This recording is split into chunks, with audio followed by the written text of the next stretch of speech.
오늘은 우리가 잘 알고 있듯이 우리의 죄를 대신하여 십자가에 죽으시고 3일 만에 다시 예수님께서 살아나신 것을 기념하는 부활 주일입니다. 그래서 오늘은 말씀을 통해서 예수님의 부활이 오늘날 우리에게 어떤 의미로 다가오는지 그 은혜에 대해서 살펴보고 함께 은혜를 나누기를 원합니다. 우리가 잘 알고 있는 것처럼 기독교 신앙에서 정말 빼놓을 수 없는 것 한 가지가 있다면 그것은 바로 부활 신앙입니다. 왜냐하면 부활 신앙 안에는요, 죄와 사망을 이길 수 있는 힘이 들어져 있고, 또한 영생의 소망이 담겨져 있고, 죽음을 이기고 새 생명으로 거듭나 변화된 삶을 살아갈 수 있는 힘이 그 부활 신앙 안에 담겨져 있기 때문입니다. 그래서 고린도전서 15장 14절을 보면 이렇게 이야기를 해요. 그리스도께서 만일 다시 살아나지 못하셨으면 우리가 전파하는 것도 헛것이요 또 너희 믿음도 헛것이며 라고 이야기합니다. 여러분, 그런데 그러한 통상적인 부활의 의미를 넘어서서 우리가 함께 살펴보고자 하는 더 중요하고 잊지 말아야 될 그 의미가 있는데, 그것은 바로 우리를 위해서 죽기까지 사랑하신 예수님께서 부활하시고 지금도 살아계셔서 우리와 함께 하시고 이후로도 영원히 함께 하실 것이다 라는 사실입니다. 즉, 십자가에서 온갖 조롱과 모욕과 핍박과 고통을 감당하신 누구를 위해서요? 우리를 위해서. 우리를 사랑하셔서 그 모든 고통을 감수하시고 죽임당하셨던 그 예수님이 다시금 부활하셔서 나와 함께하고 계시고 이후로도 영원히 함께 하실 것이다라는 거예요. 여러분, 여기서 중요한 것이 있는데 그게 뭐냐면 십자가에서 죽기까지 나를 사랑하신 그 예수님과 부활하셔서 지금 나와 함께하고 계신 그 예수님은 다른 분이 아니다라는 거예요. 특별히 그 십자가에서 그 사랑이 끊어지지 않고 지금 나와 함께하고 있다라는 것입니다. 그 죽음까지도 내어질 만한 그 사랑, 그것이 거기서 끝난 게 아니에요. 부활하셔서 살아계셔서 지금 나와 함께하고 계시는 그 예수님은 나를 똑같이 그 십자가에서 내어주실 만큼 사랑하고 계시다라는 것이죠. 여러분, 오늘 부활절에 그 사랑의 연속성을 깨닫고 깊이 새기시길 원합니다. 여러분, 사실 예수님께서 부활하신 이후의 행적들을 살펴보면요, 좀 의아한 것들이 있습니다. 그것이 뭐냐면 드라마에서 우리가 또 영화에서 주인공들이 간혹 죽었다가 살아나는 것을 보게 돼요. 그러면 죽었다가 살아난 주인공들은요, 아무런 변화가 없지 않아요. 대부분의 그 주인공들은 어떤 변화가 있습니까? 외모가 수려하게 바뀐다든지 아니면 신체적으로 대단한 능력을 가진다든지 이런 어떤 외적인 내적인 변화가 놀랄 만한 더 커진 변화가 일어나는 것을 보게 돼요. 여러분, 그런데 예수님께서는요, 그렇지 않으셔요. 예수님께서는 부활하기 전과 부활한 후가 뭐 그렇게 크게 다른 것을 찾아볼 수가 없어요. 아니, 오히려 부활하기 전보다 훨씬 더 평범하고 훨씬 더 그 능력을 감추신 모습을 우리에게 보이셨다라는 것이죠. 어떠한 더 큰 능력을 가지시고 그 이전보다 더 크게 산을 통째로 옮기신다든지 아니면 바다를 육지로 만드신다든지 이런 기적들을 행하지 않으시고 예수님께서는 그냥 평범하게 이전과 다름없는 모습으로 제자들을 만나셨다라는 거예요. 여러분, 오늘 본문도 마찬가지입니다. 오늘 본문을 보면 안식 후 첫날, 즉 예수님께서 부활하신 그 주일 저녁에 제자들을 찾아가세요. 그때 제자들은요, 유대인들이 자신들도 잡아서 죽일까 봐 두려워서 함께 모여 문을 걸고 있었거든요. 그때 예수님께서 찾아가셔서 그 제자들에게 처음 하신 말씀이 뭐였냐면 너희에게 평강이 있을지어다. 여러분, 여기서 평강이 있을지어다 라는 말은요, 우리가 잘 아는 말입니다. 이게 뭘까요? 네, 맞습니다. 샬롬입니다. 여러분, 샬롬이 평강이 있을지어다 라는 뜻이에요. 그러니까 즉 예수님은요, 죽었다 살아나셔서 지금 처음 만난 제자들에게 그 처음으로 하신 말씀이 뭐라고요? 샬롬. 이렇게 말씀하시는 거예요. 여러분, 이 샬롬은요, 유대인들이 일상 가운데 건네는 인사예요. 길에서 누구를 만나면 샬롬, 헤어질 때 샬롬, 또 이웃 사람을 만나고 방문했을 때 샬롬, 늘 언제나 일상 가운데 우리 안녕하세요라고 말하는 것처럼 건네는 인사가 예수님께서 부활하시기 전에도, 생전에 십자가에서 죽으시기 전에도 늘 하셨던 그것이 바로 이 샬롬이라는 단어라는 것이죠. 여러분, 그렇다면 왜 예수님께서는 이러한 일상적인 인사를 건네셨을까요? 아니, 뭔가 좀 아쉽지 않아요? 뭔가 좀 이상하지 않습니까? 아니, 영화 속 주인공처럼 죽었다 살아났으면, 그럼 뭔가 스펙타클하게 짜자잔 화려한 모습으로 나타나서 뭔가 하늘의 신령한 언어, 천사의 말이나 방언이나 아니면 모세가 시내산에서 그 말씀을 들고 내려왔을 때처럼 위풍당당한 모습으로 하나님께 받은 그 말씀을 전해야 되는 것 아닙니까? 그래야 뭔가 감동이 있고 우리에게도 감격이 있고, 그리고 제자들이 볼 때에도 대단해 보일 것 아닙니까? 여러분, 그런데 예수님은요, 그런 말들을 다 감추시고 하나도 하지 않으시고 십자가에서 죽으시기 전과 똑같이 3년 동안 제자들에게 늘 매일 하셨던 말씀 그대로 샬롬, 너희에게 평안이 있을지어다, 이렇게 말씀하셨다라는 거예요. 여러분, 또 예수님께서 그뿐만 아니라 제자들에게 샬롬 그렇게 말씀하신 후에 자신의 손과 옆구리를 보여주세요. 왜 손과 옆구리를 보여줍니까? 손은 못 박힌 손을 보여주는 거예요.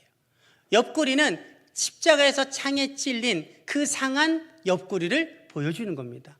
즉, 이것을 통해서 우리가 알 수 있는 것은 뭡니까? 예수님께서 부활하신 이후에 제자들을 찾아가셔서 십자가에서 죽으신 그 모습 그대로 제자들에게 보이셨다라는 거예요. 예수님의 모습이 십자가에서 죽으시기 전, 부활하시기 전과 부활하신 후가 크게 다르지 않았다라는 것입니다. 여러분, 이 또한 우리에게는 좀 아쉬움으로 남아요. 왜 그러셨을까? 아니, 무언가 좀 얼굴도 환하게 빛나고, 그리고 신체도 전에 마르셨으면 좀 어느 정도 근육도 좀 있는 건장한 체격 가운데 그들 앞에 능력 있는 모습으로 나타나셨으면, 이야, 예수님이 부활하셔서 이런 능력을 갖고 우리에게 오셨구나, 야, 우리가 두려워할 일이 아니구나, 이렇게 능력 있으신 분이 우리와 함께 하시면 우리는 이제 아무것도 문제가 될 것이 없겠구나, 뭔가 그런 힘을 얻을 것 아닙니까? 그런데 예수님은요, 그런 모습으로 보이지 않으세요. 그냥 십자가에 못 박혔을 때의 그 모습 그대로 제자들에게 보여주셨다라는 것이죠. 여러분, 또 오늘 본문과 동일한 사건을 기록하고 있는 누가복음 24장을 보면 예수님께서 제자들에게 손과 발을 보이신 후에 이렇게 말씀하세요. 여기 먹을 것이 있느냐? 너희에게 먹을 것이 있느냐라고 물으세요. 그러자 제자들이요, 예수님에게 구운 생선 한 토막을 드리니까 그것을 제자들 앞에서 잡수십니다. 여러분, 전개가 뭔가 좀 이상해요. 아니, 3일 만에 부활하셔서 하늘의 언어로 말씀하시지도 않아요. 그런 다음에 어떤 대단한 변화된 모습으로 나타나신 것도 아니에요. 그리고 자, 모여봐라, 내가 이제 하나님의 말씀을 전하겠다, 잘 들어라, 중요한 얘기를 전할 거야, 아니면 큰 능력을 행할 거야, 이렇게 말씀하시지도 않아요. 뭐 하셨다고요? 나 배고파, 나 시장한데 너희에게 무슨 먹을 것이 있느냐. 그리고서 그들 앞에서 구운 생선 한 토막을 드리니까 그것을 잡수셨다라는 것이죠. 여러분, 왜 예수님께서 이렇게 하셨을까요? 여러분, 예수님께서 능력이 없으셨을까요? 신령한 모습으로 바뀌어질 만한 능력이 없으셨을까요? 큰 능력을 행하실 그 능력이 없으셨을까요? 그렇지 않아요. 예수님에게는요, 얼마든지 신령한 모습으로 변화될 수 있는 능력과 놀라운 기적을 행하실 수 있는 능력이 있으셨음에도 불구하고 그것을 일부러 감추시고 지극히 평범한 모습으로 제자들에게 찾아가신 거예요.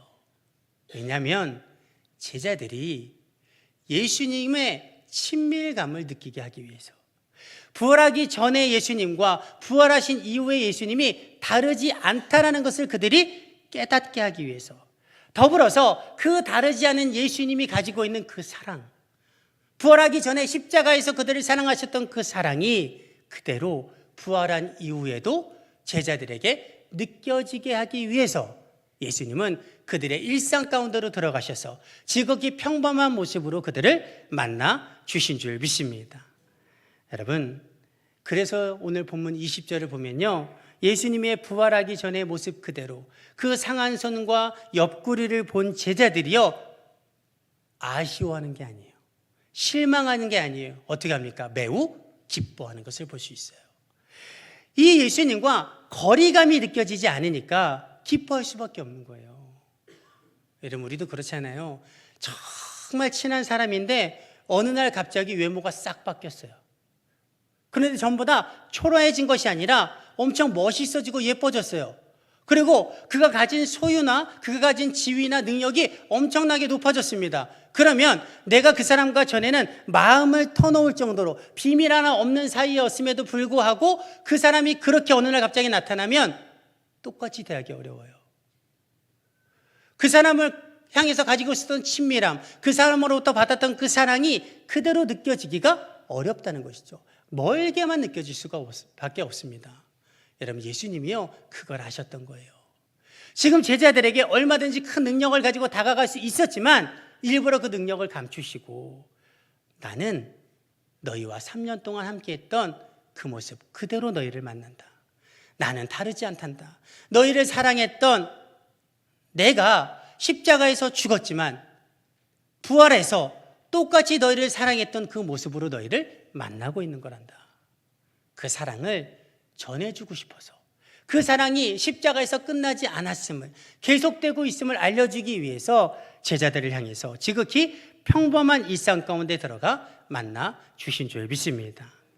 여러분, 부활은요, 나를 사랑하셔서 낮고 천한 모습으로 이 땅에 오신 그 예수님이 또 십자가에서 죽기까지 나를 사랑하시고 죽으신 그 예수님의 사랑이 죽음으로 끝난 것이 아니라 지금도 계속되고 있다는 것을 보여주는 사건인 줄 믿습니다.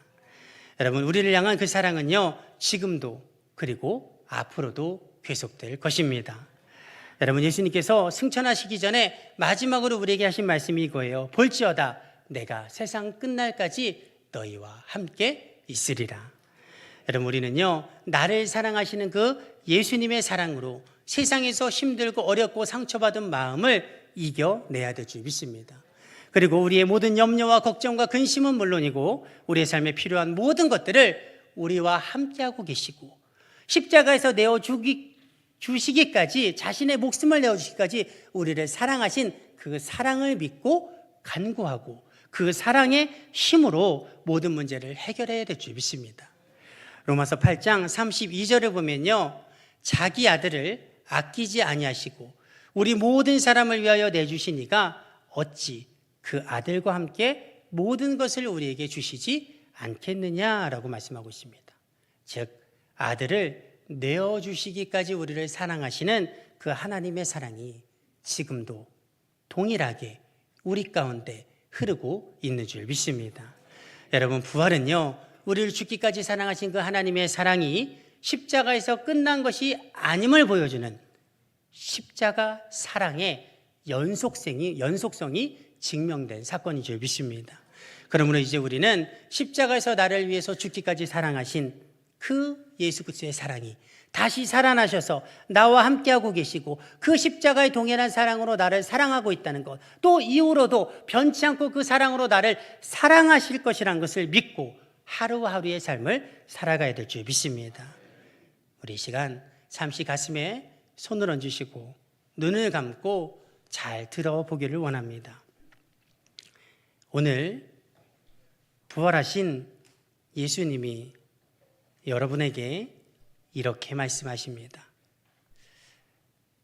사랑하는 내 아들아, 사랑하는 내 딸아, 내가 너를 너무너무 사랑해서 너를 구원하기 위해 너를 대신에 채찍을 맞았고 너를 너무너무 사랑해서 너를 위해 피 흘리고 십자가에서 내 생명을 내어 주었단다.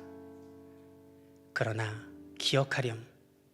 나는 부활했고 너와 함께 있어 너를 위해 죽기까지 사랑했던 그 사랑으로 지금도 너를 사랑하고 있단다. 그리고 앞으로도 영원히 너를 떠나지 않고 내 모든 것을 바쳐 너를 사랑할 거야. 그러니 십자가의 그 사랑이 너와 함께하고 있음을 믿고 어떤 일에도 낙심하지 말고 포기하지 말고 두려워하지 말고 승리하기를 바란다. 나는 부활이요 생명이니 나를 믿는 자는 죽어도 살겠고 무릇 살아서 나를 믿는 자는 영원히 죽지 아니하리니 이것을 내가 믿느냐. 기도하겠습니다.